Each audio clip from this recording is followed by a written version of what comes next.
Each and every year, prices on everything continue to rise. There isn't much in life that you can do today for less money than you could 10 years ago. Surprisingly enough, ATV racing is one of the few exceptions to the rule. In the year 2000, a racer looking to go motocrossing had several options. Many purchased half-worn-out 10-year-old Honda 250Rs and built them from the frame up, which often cost upwards of $16,000. You could buy a brand new 400EX or Yamaha Banshee and wind up spending just as much money on a less effective machine.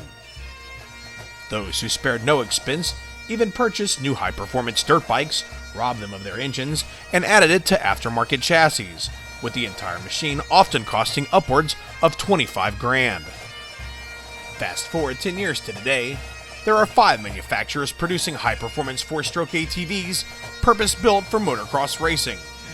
Today's high-performance motocross machines offer comparable performance to the $25,000 machines of 10 years ago. However, the most expensive among them costs less than half the price. You think you can't afford to go ATV racing? The sport hasn't been this affordable since the early 1990s. To help our viewers choose the right machine for their racing exploits next year, we assembled the 5 track-ready machines currently available for our 2010 450cc Motocross Shootout. The 2010 ATV On Demand 450cc Motocross Shootout is brought to you by Precision Racing. If you don't have a Precision Racing stabilizer on your ATV, it's not race ready. And by Yoshimura R&D of America, winners of back-to-back GNC National Championships with factory Suzuki racer Dustin Wimmer. And by Moorhead Motorsports ATV Parts and Accessories, official sponsor of the Media All-Star Support Team. Suzuki's LTR450 comes to us fresh off back-to-back Pro National Championships, piloted by factory Suzuki racer Dustin Wimmer. It's the oldest design in our shootout, released in 2006, but the LTR450 has received a number of updates over the last 4 years to maintain its effectiveness.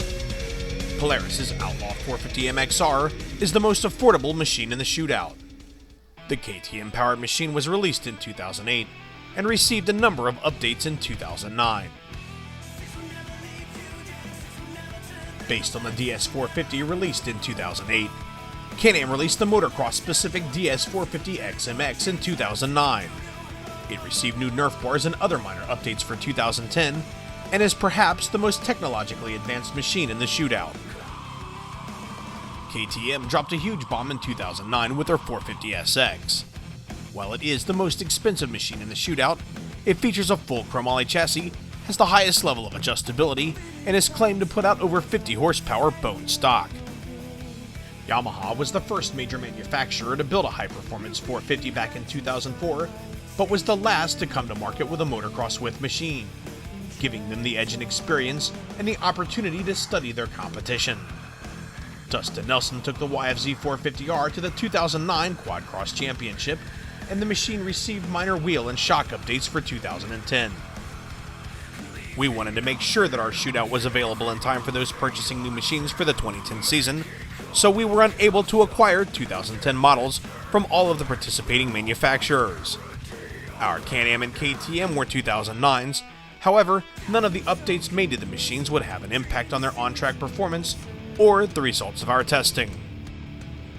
Virtually no one races a bone stock ATV, and we wanted to see how these machines performed under true race conditions with their EPA restrictions removed. So, we allowed the manufacturers to replace their stock exhausts and add a fuel management system or rejet their carburetor. Airbox lids were removed on all of the machines except the KTM, whose filter mounts to the top of the airbox. We also allowed for the replacement of wheels and tires, along with the mandatory addition of Nerf bars and kill switches for machines that don't come with them as standard equipment.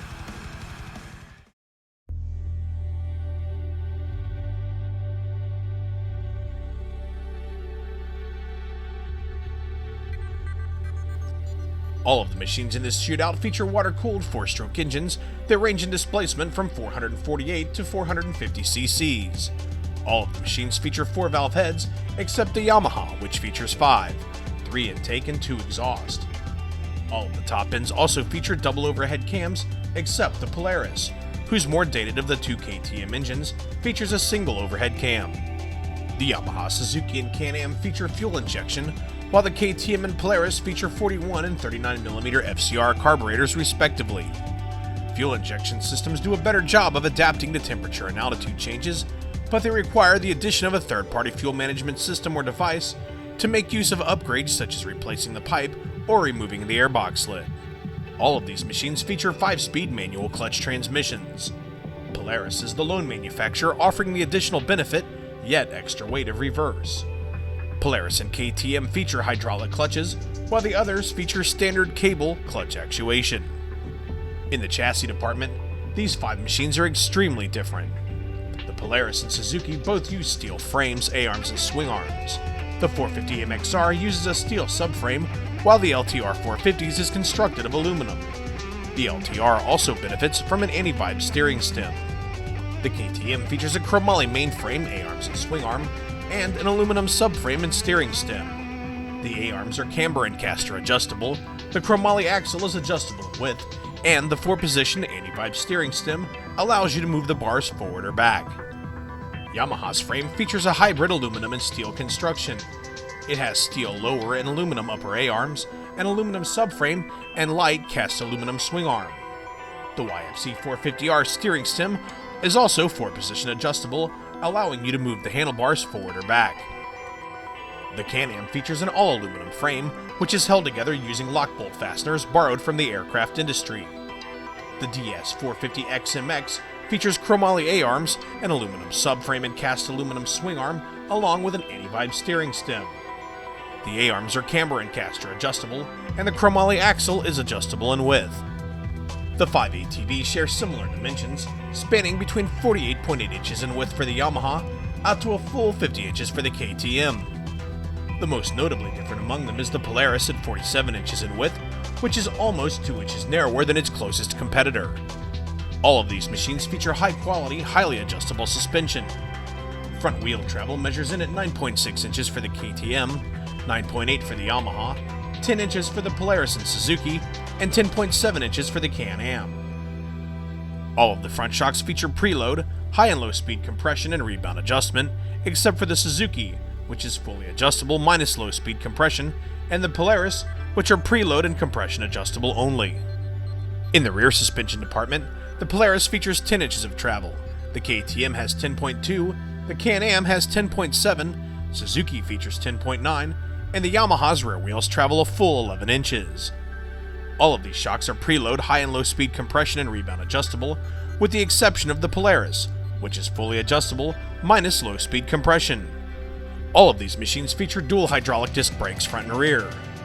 All of the rear brakes feature single piston calipers, and the fronts all feature dual piston calipers with the exception of the KTM's Maguras, which feature 4-piston calipers. There are several different approaches to tires and wheels from the 5 different manufacturers.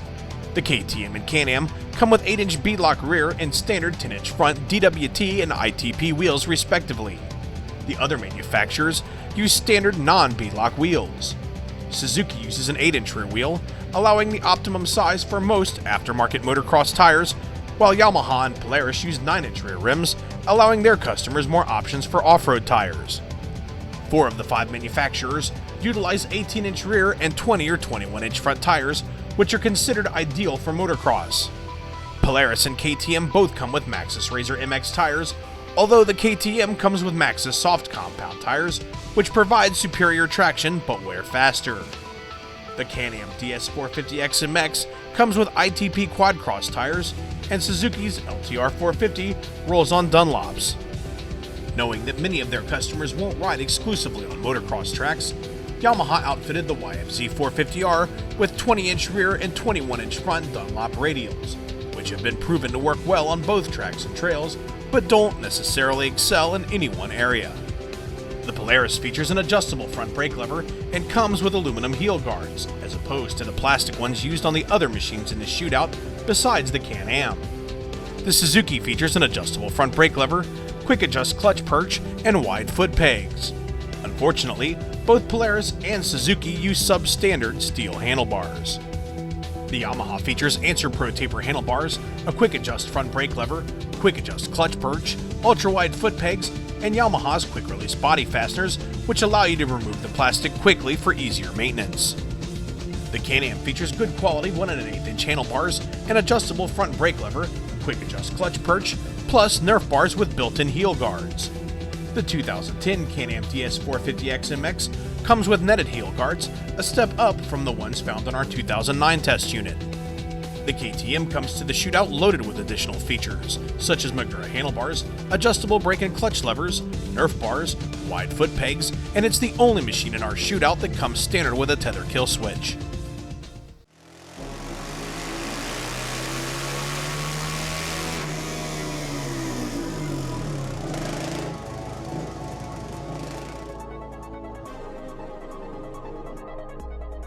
We loaded up all 5 machines and took them to GT Thunder, located in Millersburg, Ohio. There, we met up with shop owner and highly respected ATV tuner Lazarus Summers. While we were there, the manufacturer's varying aftermarket setups were installed and each machine was weighed. After which, Laz put each machine through a series of dyno runs to determine its as-tested track-ready horsepower.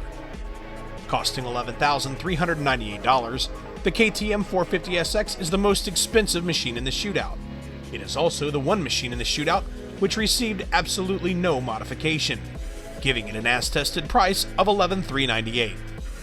At $8,499, the Yamaha YFZ450R is third in stock price, but as tested it comes in fourth.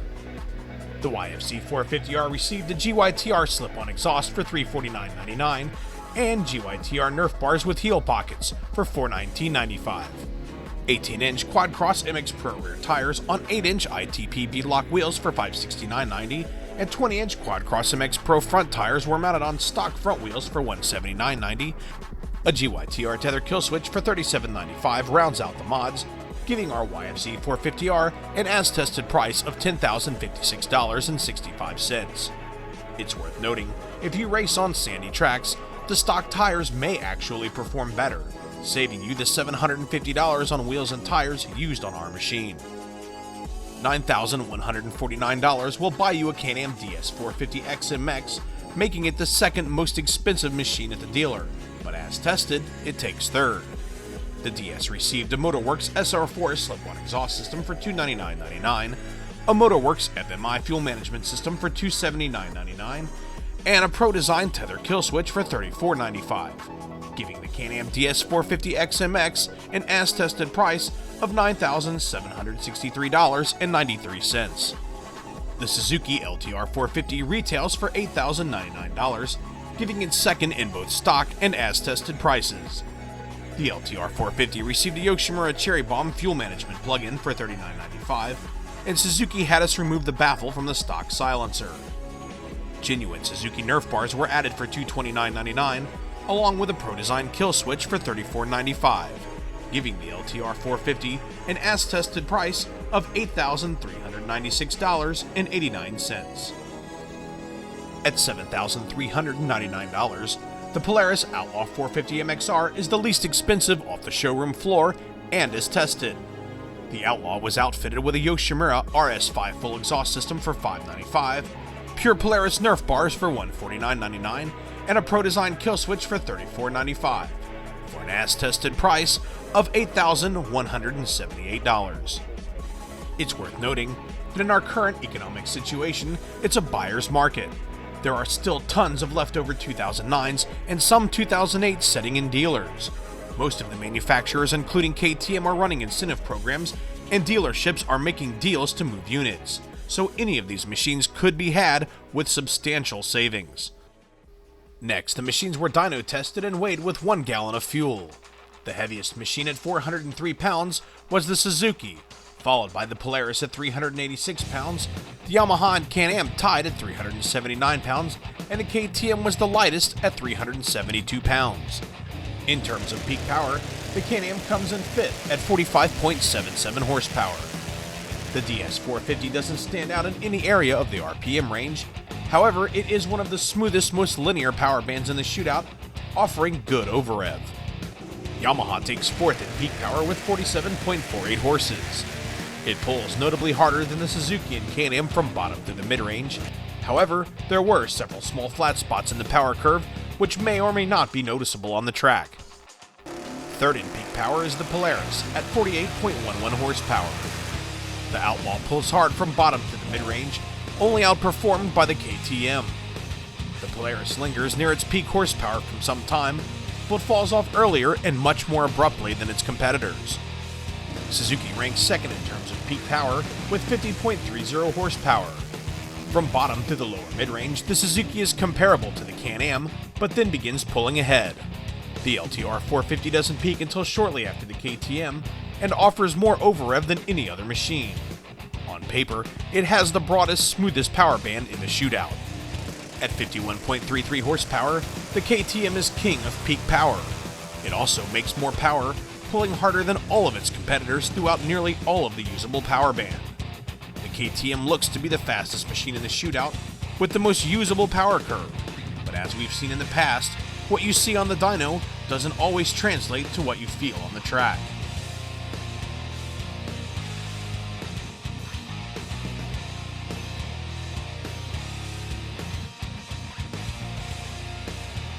Now it's payback time. Suzuki and Yamaha don't currently offer contingency for their machines, but of the companies who do, Polaris takes third. Polaris is offering a total of $236,000 for GNC, Quadcross, Works, and New England ATV Series competitors. Their contingency payouts are for Pro and Pro-Am classes only, and payouts are rewarded on a prepaid Visa MasterCard, redeemable for anything, anywhere Visa is accepted. KTM is offering a generous $800,925 in contingencies to racers competing in the GNC, Works, Quadcross, any ATV, and several other regional series. KTM pays from the Pro class deep into the C classes, and contingencies are paid on a KTM card, redeemable for items at KTM dealers. Can-Am is king of contingency, offering a whopping $1,004,000 for racers in the GNC, Works, World MX, Quadcross, any ATV, PAMX, plus many more regional series. Racers from the Pro class through B classes are eligible, and payouts are handled via check worth cold hard cash which can be spent anywhere. By joining Can-Am's X-Team program, you are eligible for a healthy discount off the purchase of a new machine, an X-Team Motorworks Stage 1 power package, up to 75% off X-Team performance parts, plus much more. Keep in mind, these are highlights of each manufacturer's contingency programs, so be sure to check with your manufacturer's website for specific class and series details. So far, we've covered a lot of information, but don't run to the dealer just yet. There's still plenty you'll need to know to pick the right ATV for you.